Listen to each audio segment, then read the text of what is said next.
Hi guys, welcome back to Flora Fun and Food. My name is Lauren and today I'm actually going to start some seeds for the spring and summer garden. Now, it is January 18th and I live in zone 6A, so it is still really early to get very many plants started indoors for this season's garden, but there are a select few we can get started this early in the season to give them the best chance of growing to a mature enough level that they can transplant easily and grow during our growing season. Before we get started, I want to kind of show you how I organize everything. These two boxes here are my seed storage boxes, and they are pretty full, but as you can see over here, I couldn't help myself. When I go to the nursery or a box store or anything like that, I cannot walk out without buying some seeds. So we need to get these loose packets organized into our boxes. After we get everything organized, we'll start potting up our seeds. So I will show you step by step everything I do. So let's start with organization. I have tried a bunch of different ways to organize my seeds, and so far this method is my favorite. My mom actually bought this for my husband a couple Christmases ago, and what it is a storage box for photos. So each thing comes out and you're supposed to hold, family photos and things in this. But I have found that it works really well to organize your seeds, and then it locks up nice and tight. So it's not 100%, waterproof or airtight or anything like that, but keeping it like this indoors, my seeds do great. So as you can see, I have labeled each one of these containers with what seed packets are inside of them. So we need to get all of these seed packets that I couldn't say no to organized into our packs.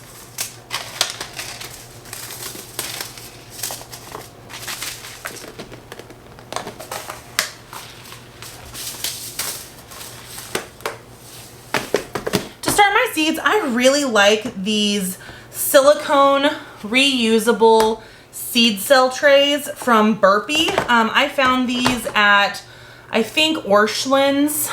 It may have been Tractor Supply. And you can get them on their website too. They have larger sizes and smaller sizes, and they have this tray at the bottom so you can pull these out and bottom water, which is really nice for seedlings so that you don't risk getting things like damping off. And these are way less wasteful than, the typical disposable ones. I used to use the peat pots that are supposed to disintegrate. One, they never disintegrated and it blocked root growth. Two, I read that peat moss is actually really bad for the environment, like the way they harvest it to make those things.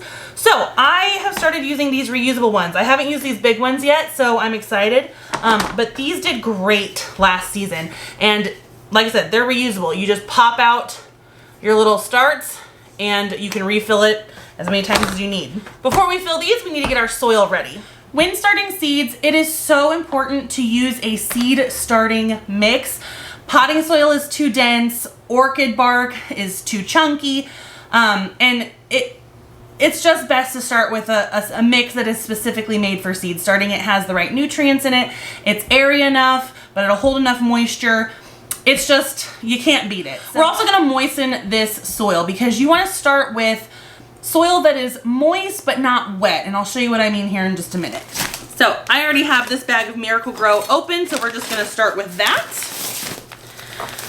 Now this has been sitting in my sunroom, so it is very dried out. So we're gonna wet this down and it'll just help our seeds get started. It's actually not super dry like I thought it would be. It does have some moisture in it, but it's still too dry for what we want.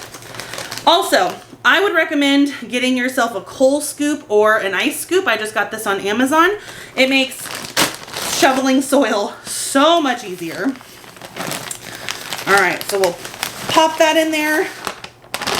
There we go. All right, I'm gonna go ahead and moisten this soil with some, I'm using filtered water from my sink. So I'm gonna put some in here, and then I'm gonna use my scoop here to just kind of mix it around.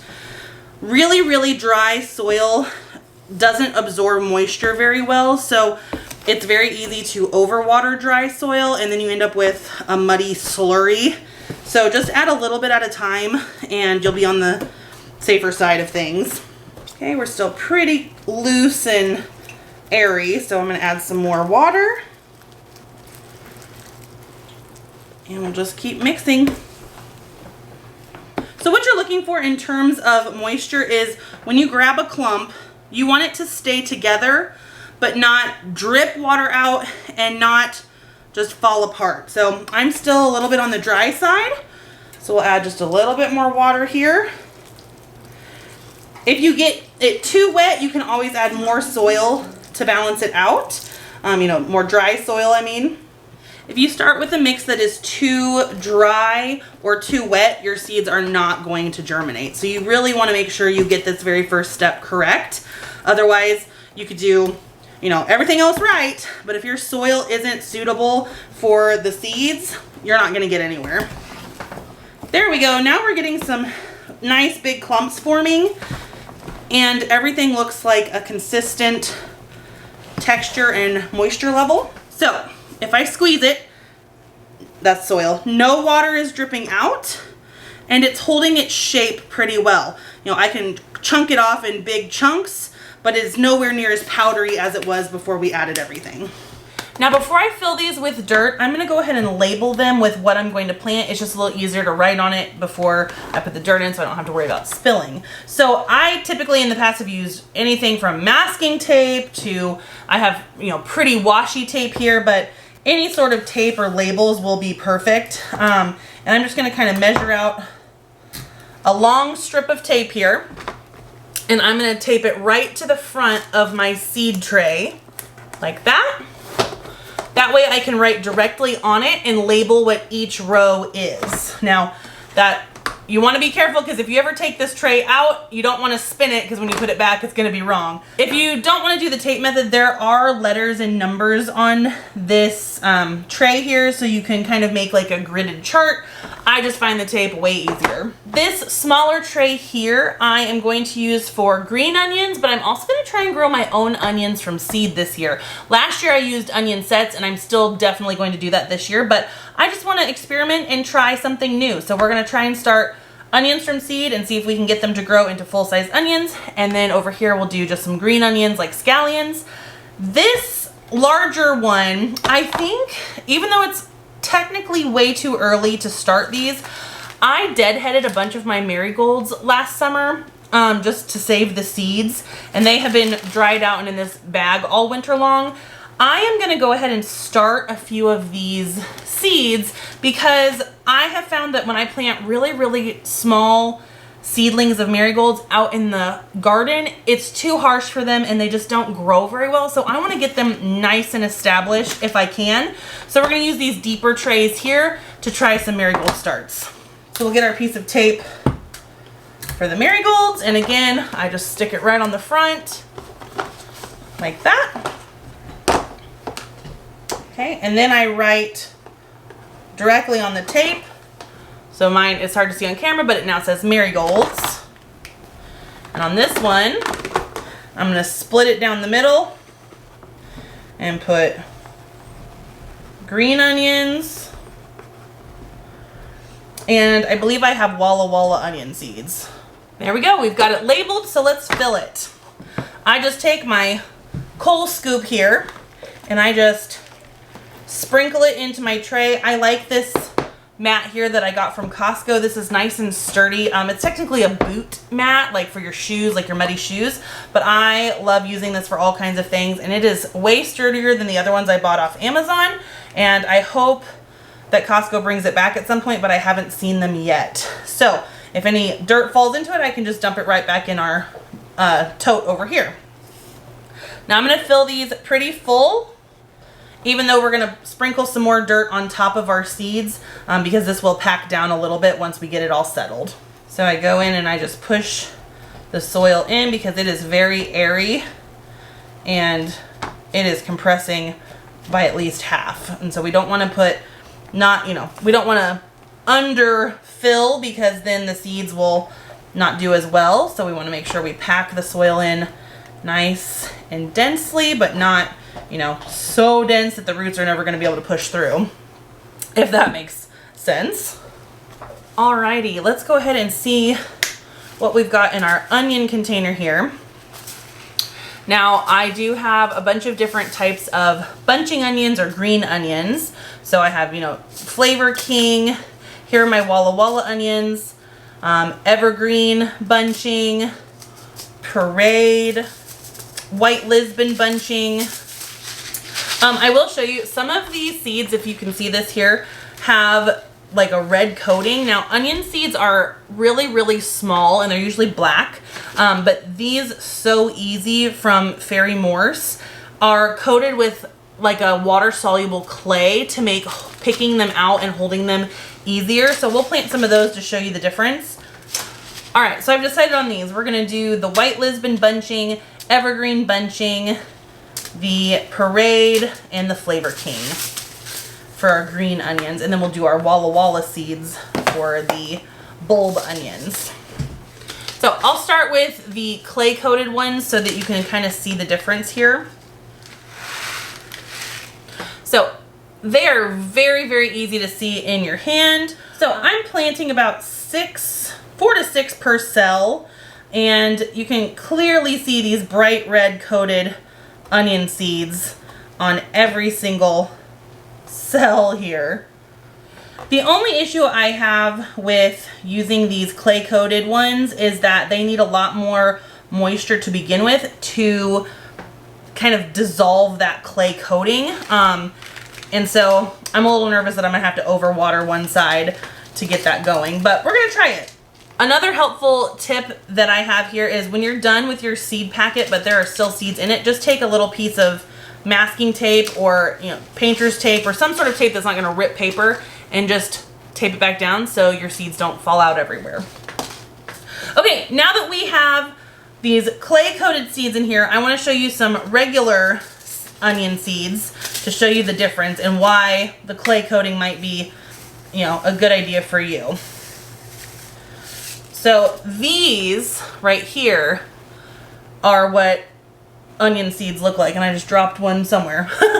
They're very thin and they're very small and they're easy to lose. So it's nice to be able to pick them up easier and see them easier, but again, I'm just gonna sprinkle about 4 to 6 seeds per square here. Just right kind of in the middle, spread them out a little bit.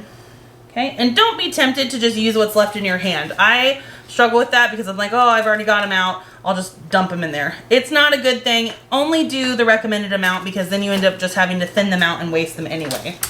So we'll tape this one shut and keep going. So we'll do some parade seeds up at the front on the first 3. And then we'll do Flavor King on the back half.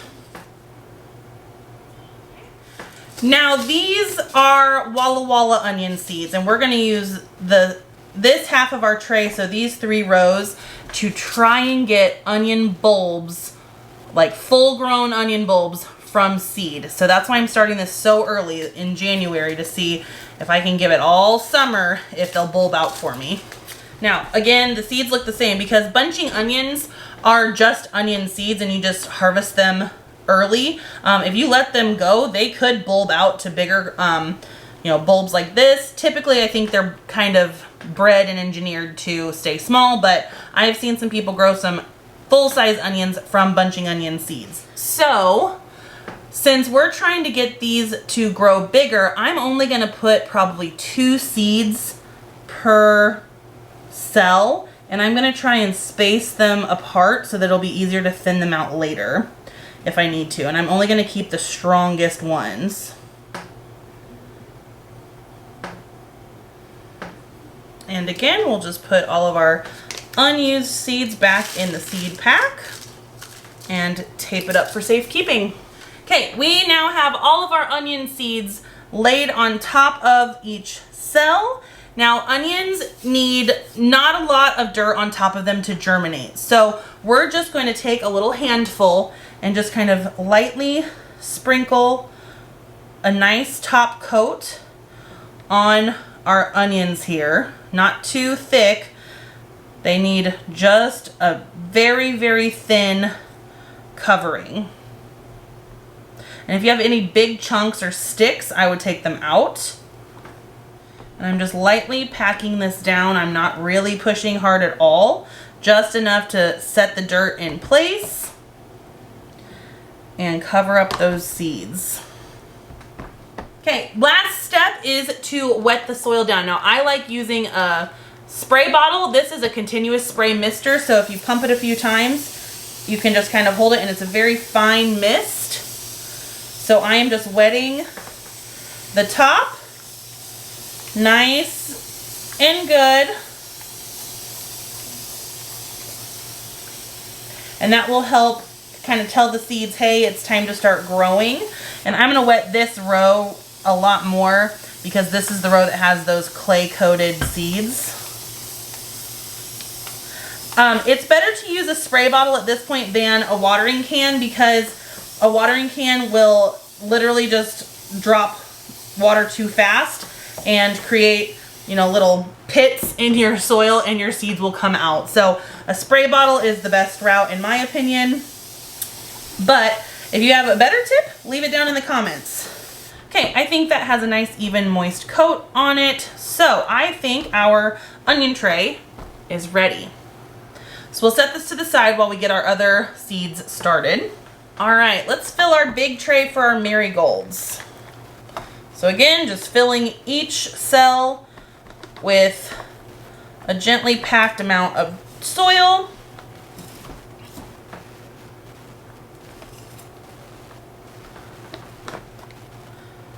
Taking out any large chunks you might find. All right, here are my dead-headed marigolds from last season. So I'm gonna show you what to do to get your seeds out. So I just let these die on the plant, dry out. I popped them off. I left them on my counter for a couple of days so they got really crispy and dry. And then I've stuck them in this bag all winter. So I'm gonna try and carefully remove the petals from kind of this base here and pull the color petals off. Pull this apart here. And all of these inside here are seeds. And there we go. Look at all the seeds we got from just one flower head. Now these were a really bright kind of lemon yellow and I really liked them. So we're gonna go ahead and plant these first. And I'm gonna use a little tool called a Dibbler. This just pokes a hole. And I'm just gonna poke a small hole in each cell here. You can use your finger, you can use a chopstick, you can use a pencil. I just have this on hand. It came free with one of my pots that I bought, so I've been using it. I'm only going about a ½ inch deep at the max because I don't want to get it too deep to where the seeds won't germinate. So I'm gonna pop probably 2 or 3 marigold seeds in each hole that I've just created. Marigold seeds are long and thin, and so you want to make sure you get them nice and tucked down in the dirt. And then we'll go ahead and just push the dirt right back over the top of this. Now I am going to go ahead and put these extra bright gold seeds in a little paper seed pack so that I can keep track of them. And now I can save the seeds for, you know, a later planting. I can sprinkle them out in the garden and just let them start out there. But I have way more seeds than I can plant at this time, so we'll just save them for later. And again, I am just securing it with a piece of washi tape so I don't have to lick it and seal it. And there we go, we have our marigold seeds. So I just labeled this bright yellow marigold, and I think this was actually the only bright yellow flower head I was able to salvage. So I'm gonna go ahead and put this pack in with my other marigolds here. I think it's so fun to save your own seed, and I really have never done it before, so I'm excited to start saving, you know, anything that I grow. Now I do have, clearly, a ton of seed packs in here, but why not use the ones that I grew myself? All right, up next, I'm gonna pull out one of these really pretty marigolds. I think these were the French double Dwarf, I believe.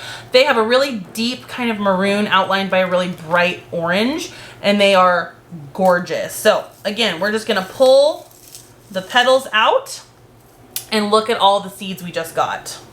And we'll just put about 2 or 3 seeds in each hole. Ooh, that's way more than 3.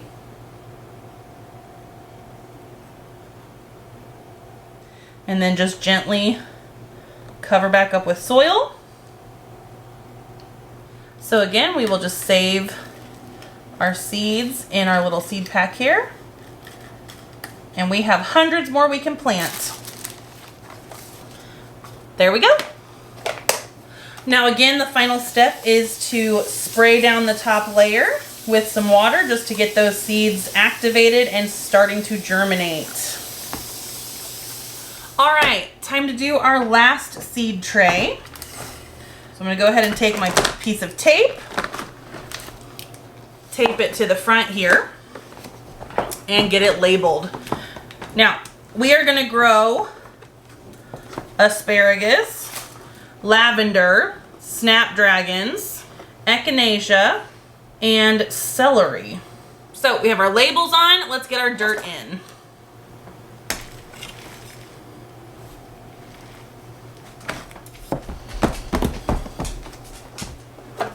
All right, again, we're gonna poke some just very shallow holes here in each cell. Up first in this tray, let's get our asparagus seeds out. And now again, these are the clay-coated kind, so we're gonna make sure that we water them extra thoroughly. And I'm just gonna plant probably 2 per cell and then keep the strong one after I thin them out. Up next, we'll plant our celery because I just found the seed pack. And this is the Utah variety.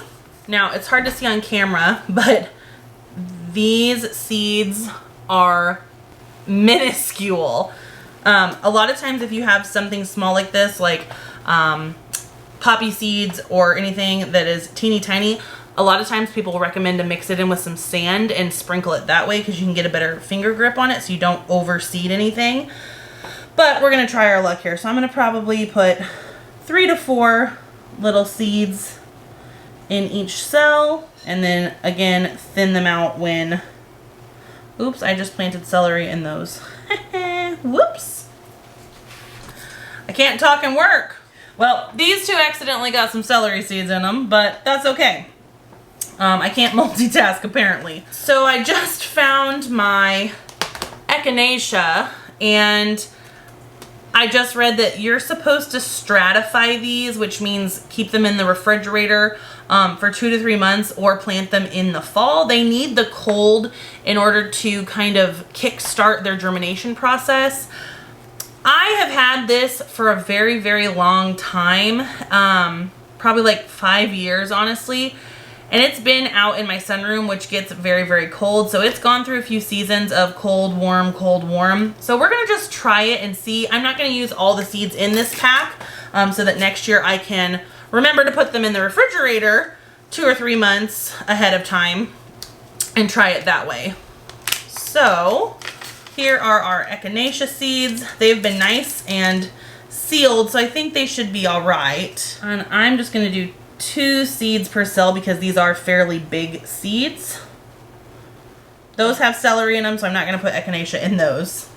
Okay, up next we have snapdragons. Now, snapdragons are actually edible, so it's pretty cool. I had some that I just bought as a full-fledged plant last year and forgot to harvest and try them before the frost really took them out. So I'm excited to try these from seed and see how they taste. Ooh boy, these are tiny. These look just like poppy seeds. So again, we're just gonna put 2 to 3 seeds per cell, and it may be easier if you sprinkle it with some sand, but I think I'm doing okay here. This last row here was supposed to be lavender, but I apparently don't have any more lavender seeds, so instead I found these passion flower seeds. These are so pretty every time I see them in the nurseries, and so I want to try growing some and put them maybe along my fence line because they are a vining plant. You do need to check because some of these can be invasive in your area. So just kind of watch out for that, but they are the coolest looking flower ever. So we'll plant that in this lavender row here and I'll just relabel it. These are supposed to be planted 8 to 10 weeks before the last frost. So we're maybe a teeny tiny bit too early, but I think it'll be all right. All right, so since these are so big, I'm just gonna do 2 seeds per cell and save the rest. All right, we've relabeled it so I remember what it is. And now we're just gonna go through and push the soil back on top of each of our plantings here and make sure that every one of them is nice and covered. And then we'll give it a nice spray with our spray bottle. Okay, our last seed tray is done, so let's head over to the grow station. Okay, this is my little grow station that I have here in my kitchen. Each shelf on this plastic shelf has a heat mat and a grow light. Heat mats are great because they help kind of jumpstart those seeds to start germinating. You don't have to have a heat mat, but it definitely speeds up the germination process. So these are now ready to go. I will check on these every single day and make sure I spray them or lift the trays out and bottom water them. You do not want your seedlings to dry out, but you also don't want them to get soaking wet because then they'll die of damping off or whatever. So we'll keep an eye on these, but hopefully we see some green sprouts very, very soon. If you guys liked this, go ahead and give it a thumbs up and head over to my channel to subscribe for more content like this. And I hope to see you guys again very soon. Thanks guys, bye.